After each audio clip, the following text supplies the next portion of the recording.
Assalamualaikum warahmatullahi wabarakatuh. Perkenalkan, nama saya Ima Sofiana dari kelas 2 BKB. Di sini saya akan menjelaskan tentang perkembangan sosial peserta didik, tahapan dan analisis masalah dalam multi perspektif. Di halaman pertama, yaitu saya akan menjelaskan apa itu perkembangan sosial. Perkembangan sosial menurut perspektif psikologi modern itu proses memperoleh kemampuan berperilaku sesuai tuntutan sosial. Elizabeth Harlock menyatakan sebagian proses belajar itu menyesuaikan diri dengan norma-norma kelompok, moral, dan tradisi. Samsu Yusuf menekankan kompetensi menjalin hubungan interpersonal, menyelesaikan konflik, dan menunjukkan rasa empati. Dari segi perspektif psikologi Islam, itu perkembangan sosial tidak terpisah dari konsep fitrah hablum minannas, hubungan antar manusia. Manusia diciptakan sebagai makhluk sosial yang saling membutuhkan makhluk lainnya.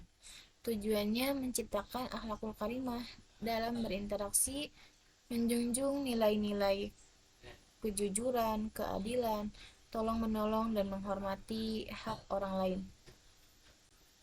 Di halaman berikutnya ada tahapan perkembangan masa anak-anak, yaitu pada usia 6 sampai 12 tahun. Yang pertama itu ada usia berkumpul. Harlock menyebut sebagai gang AG atau dengan minat besar pada aktivitas bersama teman sebaya. Terus yang kedua ada belajar aturan. Anak belajar aturan permainan, kerjasama, kompetensi, keadilan, dan kepemimpinan. Terus yang terakhir itu ada pengaruh teman. Peran teman sebaya sangat signifikan, bahkan melebihi pengaruh keluarga dalam perilaku sosial. Di halaman berikutnya ada perkembangan Islam masa anak. Yang pertama itu ada interaksi luas. Anak mulai berinteraksi di masjid, di sekolah, mengenali lingkungan-lingkungan yang lebih luas. Terus ada penanaman adab, konsep kesopanan ditanamkan seperti mengucapkan salam, bersalaman dengan orang tua atau guru, dan menghargai yang lebih tua. Terus yang ketiga ada latihan berbagi. Anak diajarkan berbagi seperti bersedekah dan menjauhi perilaku tercela seperti mengejek atau membuli temannya. Terus ada tahapan perkembangan pada masa remaja, yaitu pada usia 12 sampai 21 tahun. Menurut perspektif psikologi modern, Samsu Yusuf, masa pencarian identitas itu hubungannya sosial lebih kompleks. Yang pertama itu ada mengembangkan persahabatan intim dan selektif, terus terkait pada lawan jenis, ada konformitas dengan kelompok sebaya, usaha melepaskan ketergantungan diri dari orang tua. Terus dari segi perspektif psikologi Islam itu ada remaja atau balik memasuki fase pembebanan hukum. Perkembangan dikaitkan dengan tanggung jawab sebagai muslim, yaitu yang pertama menjaga pergaulan dengan sesuai syariat Islam, yang kedua memilih teman yang soleh atau soleha, yang ketiga ada aktif dalam kegiatan sosial kemasyarakatan, yang keempat dan kepribadian bertanggung jawab di hadapan Allah Subhanahu wa taala. Di sini juga ada analisis masalah bullying. Analisis psikologi modern itu disebabkan kebutuhan mendominasi kurangnya rasa empati atau kompensasi ketidakmampuan sosial. Korban mengalami kecemasan, depresi, rendah diri. Teori pembelajaran sosial Bandura, perilaku hasil pengamatan dan peniruan lingkungan. Terus menurut analisis psikologi Islam, bullying dipandang sebagai perilaku yang tidak lazim, yang dilarang. Perilaku menunjukkan lemahnya iman dan kurangnya ukhuwah Islamiyah. Islam juga tidak mengajarkan untuk menghina, mencela, atau memanggil dengan julukan yang sangat buruk untuk umat Islam. Di berikutnya ada analisis masalah isolasi sosial. seperti kesulitan bergaul dan menarik diri. Dari segi perspektif modern itu disebabkan temperamen pemalu, kecemasan sosial, pengalaman traumatis, atau kurangnya keterampilan sosial. Teori Bals juga mengatakan masalah jika individu tidak mampu mengadaptasi diri dengan perubahan lingkungan sosial. Terus yang dari segi perspektif Islam itu, individu kehilangan kesempatan bersilaturahmi dan meraih pahala dari interaksi sosial.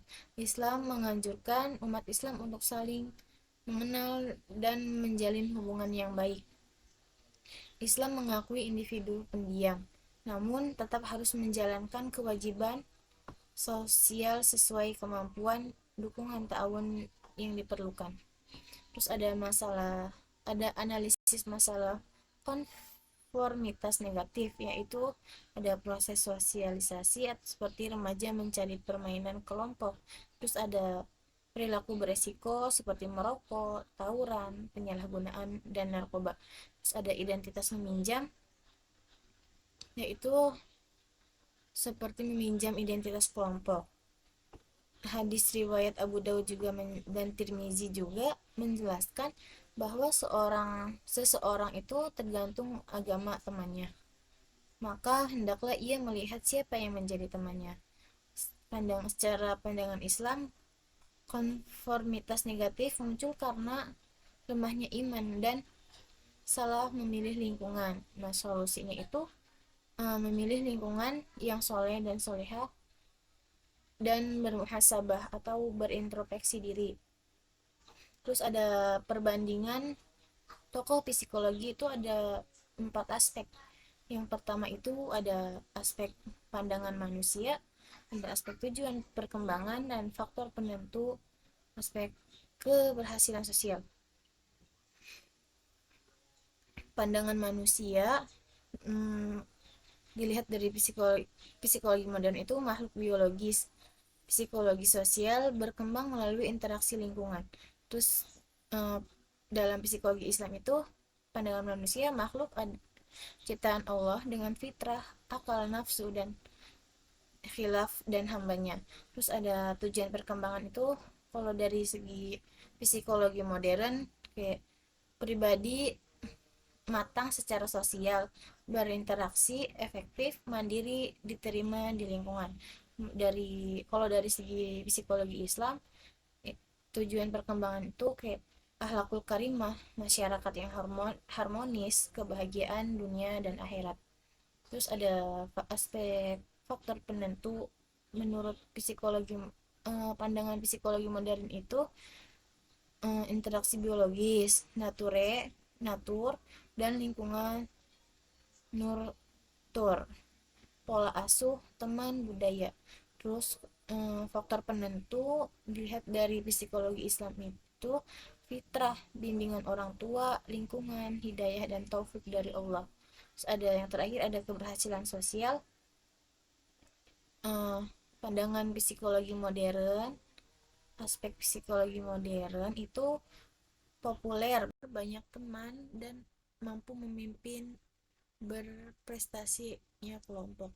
Terus dari segi psikologi Islam itu ada bermanfaat bagi orang lain, jujur, amanah, tidak merugikan, dan menebarkan kedamaian. Terus yang terakhir itu ada kesimpulan dan saran. Mungkin dari integrasi perspektif itu, pendekatan holistik menghubungkan psikologi modern dan Islam menghasilkan intervensi lebih efektif. Terus ada karakter dan spiritual, tidak hanya menyelesaikan masalah permukaan tetapi membangun karakter dan spiritual peserta didik.